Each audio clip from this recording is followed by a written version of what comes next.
Hi. I want to talk about how there is still a little bit far less than it was before, but I can still witness some stigma and maybe even shame around people who are into healing, self-development, and people who decided to go to therapy. And also, a lot of people ask me, what are the benefits of therapy? How am I going to see the transformation? How is that going to be tangible? A lot of times people come with projections. I'm going to be ubermensch, I'm going to be the superhuman, I'm going to be the best version of myself, and whatever the projection is, you name it. So today I want to show you one approach that how I perceive self-development through therapy or through any different method that you choose to use. Of course, self-development and healing is inner journey. So whatever it is, the outside tool, mentor, guidance that you choose, so it has to come from within, because at the end of the day, human is not your ego, is not the one who is carrying that process. It goes from your essence, from something within you that is far, far deeper. It's a journey from within inner journey. So today I would like to introduce Hero's Journey, introduced by Joseph Campbell. So Hero's Journey is something that a hero, usually in literature, movies, fantasy. I'm a huge fantasy nerd. I'm sure you all know that by now. And it is a journey that hero goes through with certain steps. There are 12 steps, which I will share. And in a way that a hero travels from outside world to the inner world and comes back. And I want to connect that to this inner journey that we also go in the process in the therapy. So this journey is not necessarily linear, and it does not necessarily happen once. It's a journey, it happens in like a spiral and in layers, so to say. So let's dive right into these steps. First step is the ordinary world. You are a human who has an ordinary life. You maybe have a job, you maybe have kids, family, or looking for something. You are trying to find your way into this outside world regularly, so to say. And one day, this is the first step, the ordinary world. Second step is call to adventure. You feel this inner calling. You can feel this calling as this rush of essence inside of you, where you start asking yourself a question. Who am I? What is the meaning of all of this? There is this inner calling. Or you can feel that call also in a form of crisis. Something traumatic happens, something that you feel like you cannot deal with, and you have no other place to look for but within. So the third stage then comes, which is refusal of the call, or I would call it procrastination. You feel this call, but somehow you don't want to book that session, you don't want to go on that journey, you don't want to book the ticket or whatever that call is for you, the inner call. As counterintuitive as it sounds, we would oftentimes choose comfort over adventure. But that also, what I would say is, we would choose something that is familiar because we are afraid of change, because we don't know whether that change could be better or worse. So we would rather stay where is safe. So the need for safe is tremendous, and it's okay. So refusal of a call is a step that every hero goes through. The next step is meeting the mentor. So you find a lecture, you find a YouTube channel, you find a therapist, a coach, someone who inspires you, someone who is saying the words that you have been feeling for some time now. And you want to reach out to that mentor. So for example, in Lord of the Rings, that was Gandalf.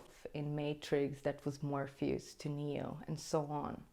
So you find that mentor, and the mentor sort of encourages you for another step. Another step is crossing the threshold, is when you make a decision to go within, is when you make a decision to work on yourself, to go on that journey, no matter what happens, to go into this inner landscapes, even if you don't make it, so to say.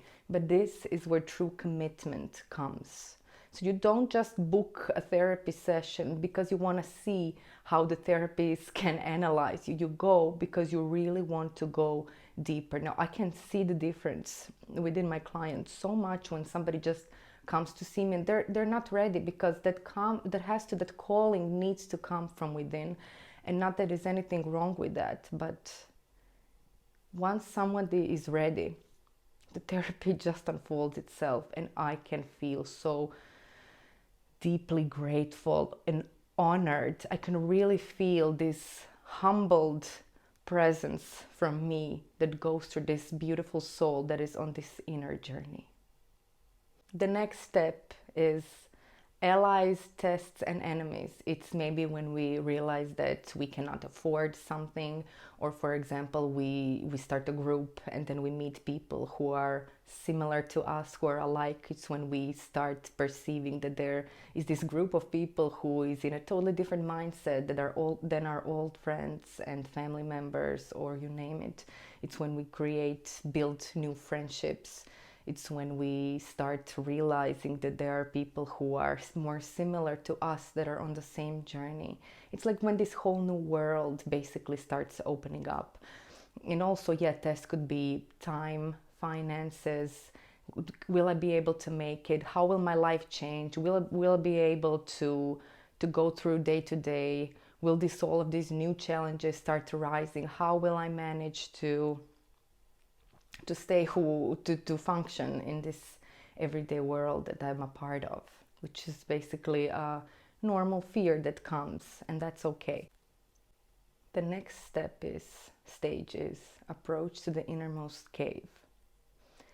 It's when the work, so to say, begins, when we start noticing certain patterns, when we start noticing certain unwanted patterns inside of us, emotions, feelings that stem from childhood, when we meet our inner child for the first time.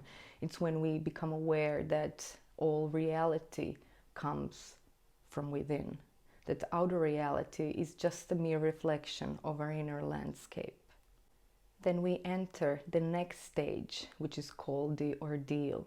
Is when we become aware of a certain trauma. It's when we finally have the clarity and see some things that we were afraid to see, maybe from our childhood. It's when we really see clearly, eye to eye, some old trauma. It's when we go deep within and face certain parts of us that were maybe abused, that were neglected, and we really have the courage, acceptance, and compassion to see it and to feel it. And then the stage after that is what is called the reward. The reward, I would define it as we find this connection with our essence. We find that underneath every trauma is beauty, is who we are underneath, is our inner light, is our essence, is our love, is our deep quality, is the path of authentic expression, is our inner divinity, so to say. So the reward after facing this challenge is when we start transforming and emerging from our essence, from this core part of our being. So we receive this gift of our essence. It can come in a form of feeling, quality, direction, decision, or whatever. And then we go to another stage, which is called the road back. We come back to our day-to-day, and then that our outside world, our everyday human experiences start bringing challenges. This is what I would also say we have sort of opened a Pandora's box, and all of the imbalances that we were trying to keep hidden all of a sudden starts lurking from the shadows.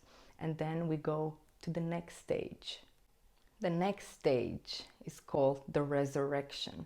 It's when we face our shadow. It's when we face our dark aspect. It's when we face that subtle manipulator inside of us, that voice in our head that is controlling and manipulating us. It's when we face ourselves. It's when we look ourselves in the mirror and accept and integrate that shadow.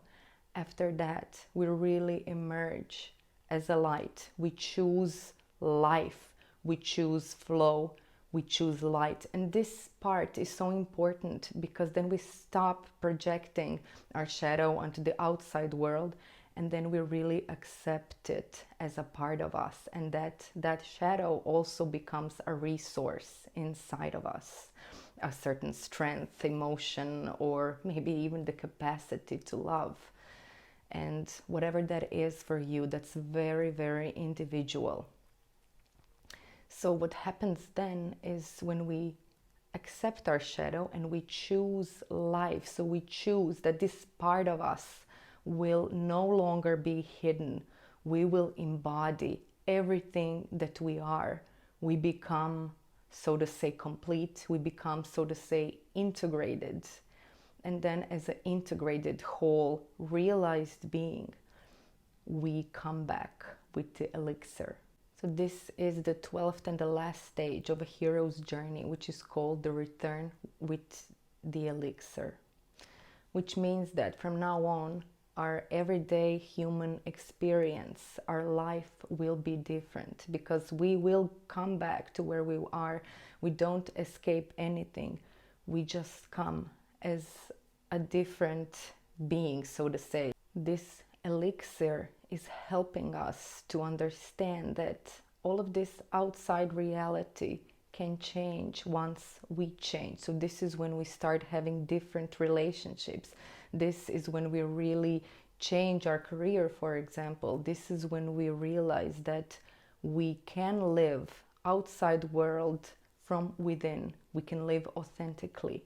This is the elixir, to be authentic, to enjoy, embrace, and smell, so to say, taste life as we are, not live by certain expectations, but to really be present for life, for our energy, and for our essence, is when we start living from the space of the essence.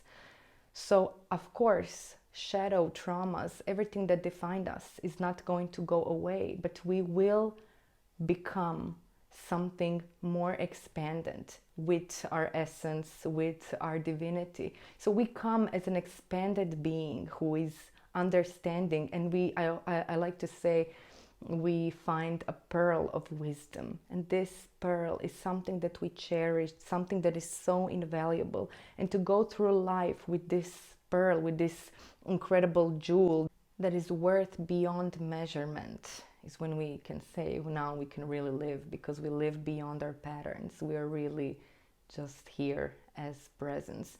And you know, being a hero and coming back with the elixir also, I would personally say, means that we embrace the simplicity of living, not having these huge projections or what we are supposed to be, who we are supposed to be, will this person like me, will I be accepted, and something that is just we were using before to compensate certain shadow and trauma aspects from ourselves. But then we really become who we are and embrace ourselves and embrace love and stand embodied and say, life, here I am, here I am. So this is, how would I say, like a result of therapy that is far beyond measurement. And if you feel the call for adventure, I would like to invite you to join me in my brand new program, which I called The Circle, where we join together, each one of us on our own personal healing journey. We go deep within. We use tools and techniques from body psychotherapy, but this program is created and crafted individually towards each participant's needs and to support their own personal hero's journey. So I will leave you a link so that you can read and find out more about it. And thank you so much for joining me in today's video. And until we see each other again.